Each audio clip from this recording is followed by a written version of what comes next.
अगर मैं आपसे कहूं कि आज रांची की सड़कों पर जो ट्रॉफी घूम रही है उसकी उम्र भारत की आजादी से भी ज्यादा है। जी हाँ, ये सिर्फ एक फुटबॉल ट्रॉफी नहीं बल्कि 148 साल पुराना इतिहास है।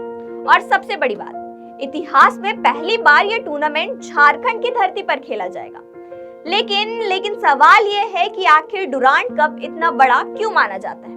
क्या वजह है कि पूरे देश में बड़े बड़े क्लब्स इसे जीतने के सपने देखते हैं और पहली बार रांची को इसकी मेजबानी कैसे मिली? आज के इस वीडियो में आपको बताएंगे कि डुरांड कप की पूरी कहानी क्या है, जिसकी शुरुआत अंग्रेज के दौर से हुई थी और उसका जो नया अध्याय है वो झारखंड में लिखा जाएगा। The grand stage is set in Ranchi. Behold the historic Durand Cup. Thousands are ready for glory. Let the battle begin. नमस्कार, जोहार, मैं ऐश्वर्या और आप देख रहे हैं लोकतंत्र 90।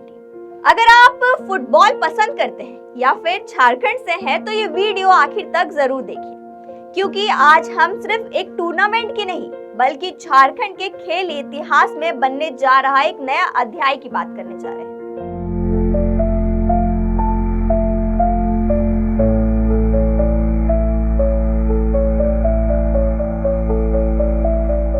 डुरांड कप की शुरुआत साल 1888 में हुई थी, यानी उस समय जब भारत अंग्रेजों के शासन में था।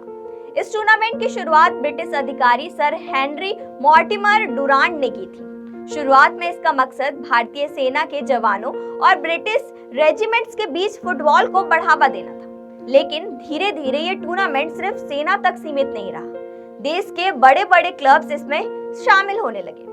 आज डुरांड कप को एशिया का सबसे पुराना और दुनिया के सबसे पुराने फुटबॉल टूर्नामेंट में गिना जाता है। यही वजह है कि इसे जीतना आज भी हर क्लब के लिए गर्व की बात होती है। लेकिन क्या आप जानते हैं कि डुरांड कप जीतने वाली टीम को सिर्फ एक ट्रॉफी नहीं मिलती बल्कि तीन ट्रॉफियां दी जाती हैं। पहली डुरांड कप ट्रॉफी, दूसरी शिमला ट्रॉफी और तीसरी राष्ट्रपति कप। दुनिया में बहुत कम फुटबॉल टूर्नामेंट है जहां विजेता टीम को तीन ट्रॉफियां एक साथ मिलती हैं और यही इसकी सबसे बड़ी पहचान है। अगर भारतीय फुटबॉल की बात करें तो Mohun Bagan, East Bengal, Bengaluru FC, North East United और भारतीय सेना की कई टीम इस टूर्नामेंट का हिस्सा रह चुकी है। यानी जिस मैदान पर देश के सबसे बड़े क्लब्स खेलते हैं, अब वही मुकाबले झारखंड में भी देखने को मिलेगा। अब बात करते हैं रांची की। अब सवाल ये है कि इतना बड़ा टूर्नामेंट आखिर पहली बार झारखंड को क्यों मिला? दरअसल पिछले कुछ वर्षों में झारखंड में खेल इंफ्रास्ट्रक्चर तेजी से विकसित हुआ है। मोरहाबादी स्थित बिरसा मुंडा फुटबॉल स्टेडियम को अंतर्राष्ट्रीय स्तर की सुविधाओं के साथ तैयार किया गया है। इसी वजह से इस बार टूर्नामेंट, जो कि डुरांड कप के मुकाबले हैं, पहली बार रांची में आयोजित किए जा रहे हैं। 26 जुलाई से ये जो मैच है वो शुरू होगा और रांची में कुल 7 मुकाबले खेले जाएंगे, जिसमें एक क्वार्टर फाइनल भी शामिल है। यानी देश भर की नजरें अब रांची पर रहने वाली है। आपको बता दें कि कल डुरांड कप की जो ट्रॉफी है वो रांची पहुंच चुकी है। पूरे शहर में इसका रोड शो निकला था। राजधानी के 4 प्रमुख स्थानों पर इसे आम लोगों के लिए प्रदर्शित भी किया गया ताकि हर फुटबॉल प्रेमी इस ट्रॉफी के साथ तस्वीर ले सके और जो फुटबॉल को लेकर रुझान है लोगों का वो भी सामने आए और इस ऐतिहासिक पल का हिस्सा बन सके। अब लोगों में जो उत्साह देखने को मिल रहा है वो बता रहा है कि झारखंड भी अब फुटबॉल को लेकर तेजी से आगे बढ़ रही है। लेकिन अब एक सवाल, क्या सिर्फ मैच होने से सब खत्म हो जाएगा? बिल्कुल नहीं।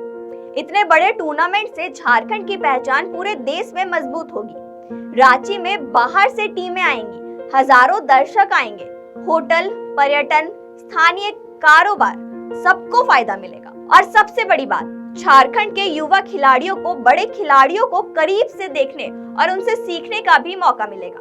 हो सकता है कि कल इसी टूर्नामेंट को देखकर झारखंड का कोई बच्चा फुटबॉलर बनने का भी सपना देखे। अब जरा सोचिए, जिस टूर्नामेंट की शुरुआत अंग्रेजों के समय से हुई थी, जिसमें भारतीय फुटबॉल के कई सितारे थे, आज उसी की मेजबानी झारखंड कर रहा है। ये सिर्फ एक खेल आयोजन नहीं है बल्कि झारखंड के लिए गर्व का पल है। अब देखना ये होगा कि क्या डुरांड कप के बाद झारखंड भारतीय फुटबॉल का अगला बड़ा केंद्र बन पाएगा। क्या यहाँ से अगला बड़ा फुटबॉल स्टार निकलेगा? इसका जवाब तो आने वाला वक्त ही देगा, लेकिन फिलहाल इतिहास लिखा जा चुका है, क्योंकि पहली बार एशिया का सबसे पुराना फुटबॉल टूर्नामेंट यानी कि डुरांड कप झारखंड की धरती पर खेला जाएगा। अगर आपको भी अपने राज्य पर गर्व है तो इस वीडियो को ज्यादा से ज्यादा शेयर कीजिए और कमेंट में बताइए क्या आप भी डुरांड कप का मैच देखने स्टेडियम जाएंगे। और ऐसी ही अपडेट्स के लिए जुड़े रहें हमारे साथ और देखते रहें लोकतंत्र नहीं।